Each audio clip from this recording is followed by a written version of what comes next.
Congolese, Patrice Lumumba Party from 1958 until his assassination. Shortly after Congolese independence in 1960, a mutiny broke out in the army, marking the beginning of the Congo crisis. Lumumba appealed to the United States and the United Nations for help to suppress the Belgian-supported Katangan secessionists led by Moise Tshombe. Both refused, so Lumumba turned to the Soviet Union for support. This led to growing differences with President Joseph Kasavubu and Chief of Staff Joseph Desire Mobutu, as well as with the United States and Belgium, who opposed the Soviet Union in the Cold War. Lumumba was subsequently imprisoned by state authorities under Mobutu and executed by a firing squad under the command of Katangan authorities. Following his assassination, he was widely seen as a martyr for the wider Pan-African movement. In 2002, Belgium formally apologized for its role in the assassination. Patrice Lumumba was born on 2 July 1925 to a farmer, François Telenga Otechima, and his wife Julienne Wamatu Lamenja, in Onolua in the Katakokombe region of the Kasai province of the Belgian Congo. He was a member of the Tetela ethnic group and was born with the name Elias Okitazombo. His original surname means, heir of the cursed, and is derived from the Tetela words Okita, Okit, and one half-brother, raised in a Catholic family. He was educated at a Protestant primary school, a Catholic missionary school, and finally the government post office training school, where he passed the one-year course with distinction. Lumumba spoke Tetela, French, Lingala, Swahili, and Shiluba. Outside of his regular studies, Lumumba took an interest in the Enlightenment ideals of Jean-Jacques Rousseau and Voltaire. He was also fond of Molière and Victor Hugo. He wrote poetry, and many of his works had an anti-imperialist theme.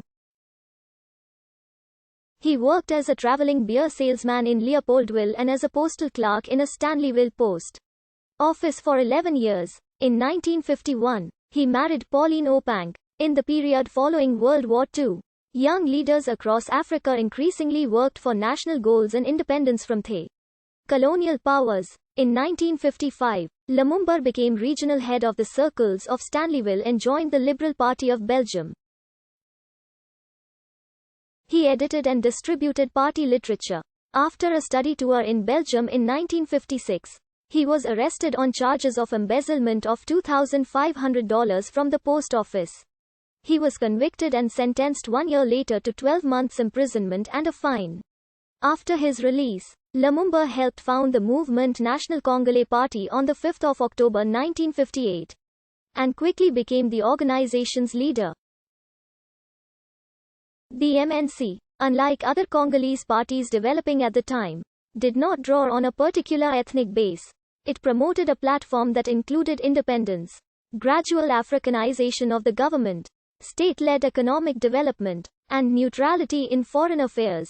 Lumumba had a large popular following due to his personal charisma, excellent oratory, and ideological sophistication. As a result, he had more political autonomy than contemporaries who were more dependent on Belgian connections.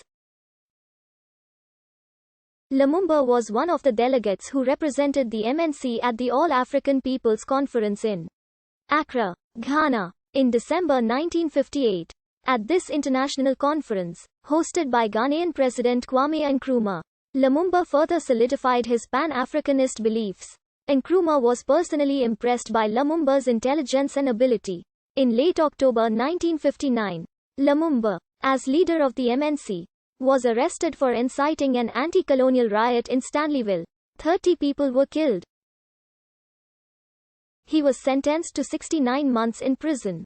The trial start date of the 18th of January 1960 was the first day of the Congolese Round Table Conference in Brussels, intended to make a plan for the future of the Congo.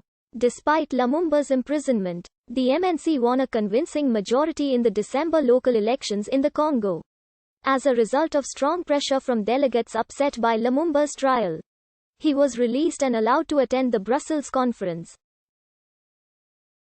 The conference culminated on 27 January 1960 with a declaration of Congolese independence. It set the 30th of June 1960 as the independence date, with national elections to be held from the 11th to the 25th of May 1960. The MNC won a plurality in the election. 6 weeks before the date of independence, Walter Ganshof van der Meersch was appointed as the Belgian Minister of African Affairs. He lived in Leopoldville, in effect becoming Belgium's de facto resident minister in the Congo, administering it jointly with Governor-General Hendrik Cornelis. He was charged with advising Baudouin on the selection of a formateur. On the 8th of June 1960, Ganshof flew to Brussels to meet with Baudouin. He made 3 suggestions for formateur: Lumumba, as the winner of the elections; Kasavubu, the only figure with a reliable national reputation who was associated with the coalescing opposition; or some to be determined third individual who could unite